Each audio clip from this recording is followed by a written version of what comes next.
Today's build is all about heavy metal begleries. So let's get started. As you might be able to assume from my bass guitar, this is the third in the series of builds. Here's the shark bite build, which was my first one, the bead beglery build, and now heavy metal. So different things, all trying to keep it under $2. So we'll start with the simplest and go harder. But they're all pretty easy and they can be all done safely by kids and what have you. Okay, so on this build, all I did is take the shark bite build and put some copper tape over it. This is kind of thick copper tape.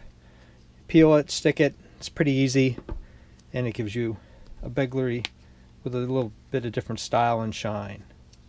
Okay, but I didn't stop there.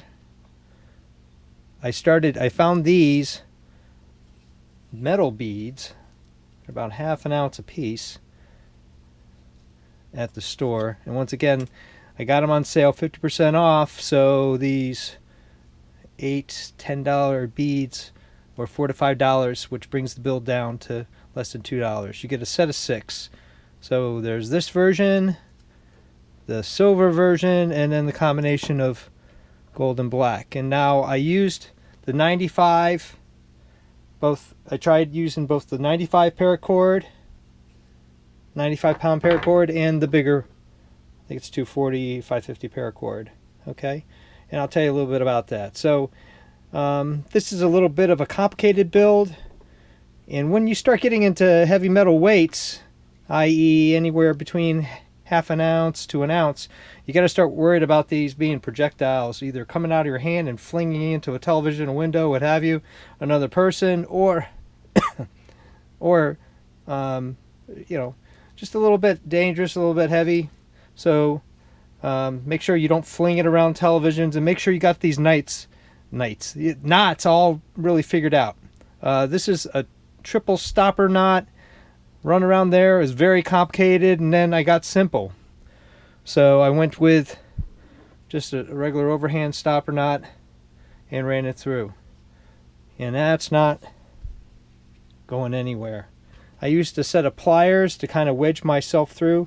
I picked 2 big holes that were kind of across from each other, and it seemed to work out.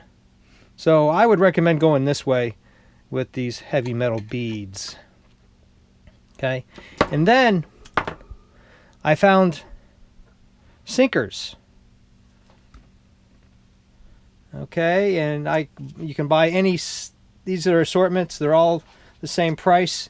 You get 4 ½ ounce sinkers for about $1.60, or you can get 3 3/4 ounce sinkers for the amount. So if you really want to make more than 1, you got to get 2 sets of 3/4 ounce sinkers, or you can get the big guys and get the 1 ouncers. Let me tell you a little bit how I did these builds. Okay, so and some of the thoughts behind this. So I found that the sinker itself, the hole is too small. Okay, so what I did is on the smaller sinkers, I just used a 30-second drill and drilled that hole out. And I want to emphasize, these are steel egg sinkers. These are not lead sinkers. I wouldn't want to play with lead, and the steel ones are probably okay. Gosh knows what kind of steel's in here, but for the most part, I think they're pretty good. Anyway, so you put that in a drill that hole out, and then that allows you to pass in 95 cord, or this beaded cord here, which is a little thinner. But like I said before in previous builds, it stretches a little bit, so you got to kind of pull it out and stretch it out to get it to the point where it's not going to move on you too much. And once again, same, no matter what the build is, that seems to be about the distance for me. Stretch your fingers out about that far, or put it on your middle finger and they rest about there. Also, when I'm flipping it around, I found that if you're starting to get kind of in training for begleries, you want to use the middle finger, and then that way it doesn't really beat you up as much. It lands there, and then you can catch it up here. You can kind of do two different style training and learn it and do it in both hands. Okay, so for the bigger ones, I carved out the bottom so that I could hide the string, or the cord, I should say. Okay, so that was just a style thing for me. So I did them with no paint, and then I did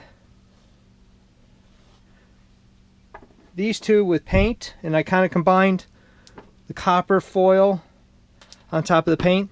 And so I used just standard paint over here, and you can see that it just kind of buries the cord in there, a little snazzier, you might say. So anyway, this is this paint, this is that paint. No brands are recommended here. It's just kind of to show you what I did. I tried the spray paint, and it worked fairly well. Glossy, but not super glossy. Okay, so I wanted to go snazzy. So what I did is I took, in this case, this is a build. I wanted to show you how I put this thing together. So I basically laid the plane on here. I actually roughed this up with sandpaper a little bit so that the paint would adhere, because the first couple times I was doing it, the paint seemed to be sliding off of the metal. So I basically sanded this down with some really fine sandpaper just to get a little bit of a scuff on there, and that I found kept the paint going on there fairly well, and it doesn't slide as much. Okay, so I'm trying this out, and then I hit it with clear coat. Lots and lots, several layers of clear coat, probably 4, 5, 6 clear coats, and this is the end result, and I'm really pleased with these. Okay, you can see the gloss. It also protects the paint, and I had put some just taken some regular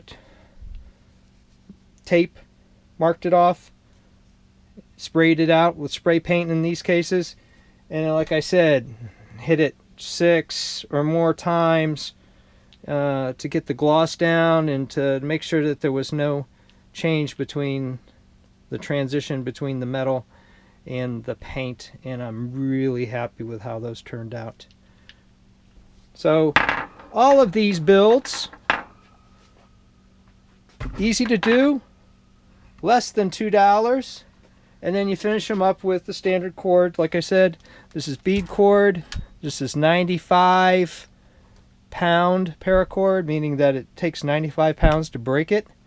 This is, I think it's 240, it might be 550 paracord. Here's 550 paracord.